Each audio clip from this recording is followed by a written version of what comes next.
Pronto, gente, estamos de volta, mais uma aula de Direito Constitucional para você. Estamos de volta com a terceira aula deste nosso projeto de trabalharmos aqui o Poder Legislativo. Nas aulas passadas nós vimos as noções introdutórias sobre o Poder Legislativo, depois nós vimos aí as primeiras noções acerca da Câmara dos Deputados e do Senado Federal, e agora avançando, vamos para o artigo 47, onde temos as primeiras regras de processo legislativo. Você tem que prestar muita atenção nesse artigo 47, nas explicações que vamos passar a partir de sua leitura, porque é matéria muito, mas muito mesmo cobrada em prova de concurso. Essa primeira regra de processo legislativo é bastante explorada pelas bancas examinadoras. Vamos lá. Vamos à leitura do artigo 47. Salvo disposição constitucional em contrário, salvo quando a Constituição disser diferente, as deliberações de cada casa, as casas do Congresso Nacional, da Câmara e do Senado, salvo disposições constitucionais em contrário, as deliberações de cada casa e também de suas comissões serão tomadas por maioria dos votos, desde que presente a maioria absoluta de seus membros. Vamos trocar em miúdos. Somente se pode levar à votação um projeto de lei ordinária. Eu digo lei ordinária porque leis complementares a Constituição dispõe diferente. É outro código. Emendas à Constituição, a Constituição discorre diferente. É outro código. Mas as leis ordinárias e outras espécies legislativas se encontram abarcadas aqui nesta regra geral. Não se pode levar à votação um projeto de lei ordinária nem no Senado nem na Câmara dos Deputados se presentes no plenário não estiver a maioria absoluta dos membros, de todos os membros daquela casa legislativa.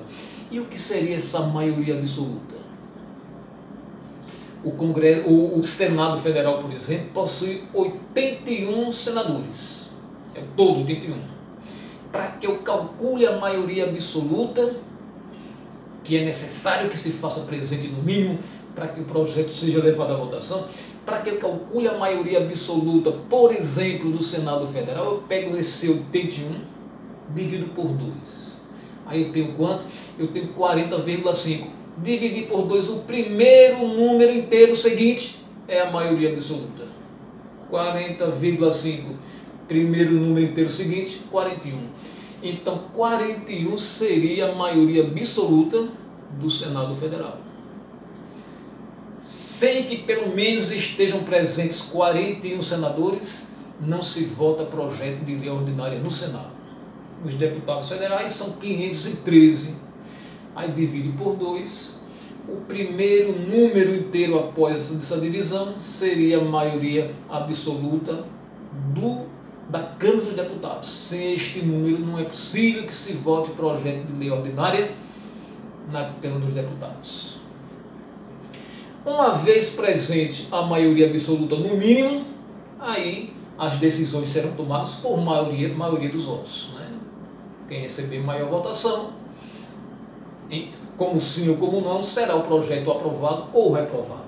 Então esta é a regra geral de processo legislativo. Eu vou repetir para você, passo a passo, para que você memorize de vez. Salvo disposições constitucionais em contrário. Às vezes, como nós veremos nas próximas aulas, a Constituição estabelece aí o quórum necessário para uma lei complementar. Para outras votações, a exemplo de quando a Câmara dos Deputados precisa autorizar ou não que o Senado Federal processe e julgue o presidente da República em crimes de responsabilidade, também a Constituição traz um outro quórum específico.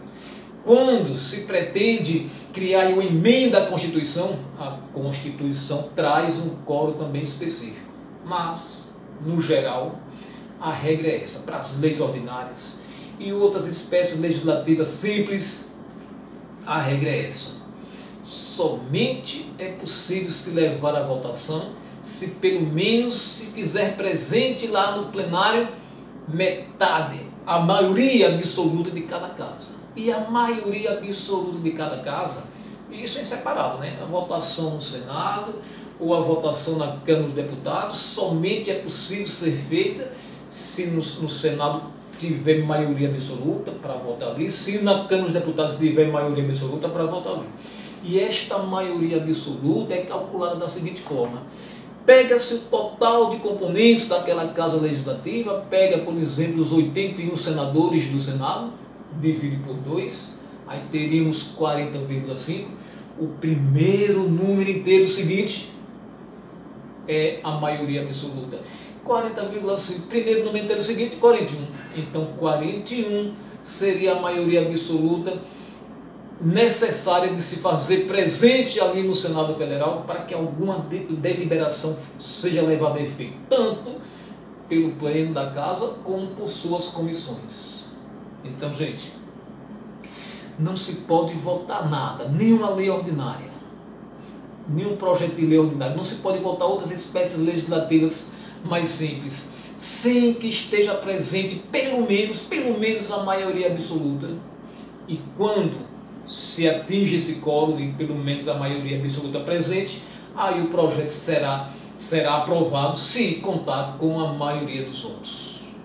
Lembremos-nos que outras espécies legislativas, né, exigem quórum diferenciados e nós vamos estudar isso oportunamente. Por enquanto, fiquemos por aqui com esta informação geral acerca de processo legislativo. Salvo disposições constitucionais em contrário, a deliberação de cada casa e de suas comissões serão tomadas por maioria dos votos, presente a maioria absoluta de seus membros. Sabemos o que é, sabemos como calcular a maioria absoluta e elas estão presentes. No mínimo, a decisão, o projeto será aprovado ou não, de acordo com a maioria dos votos recebidos, do voto dos presentes, desde que presentes estejam pelo menos a maioria absoluta. Gente, ficamos por aqui, daqui a pouco estaremos retornando para continuarmos os nossos estudos acerca do poder legislativo. Aguardo você, até já.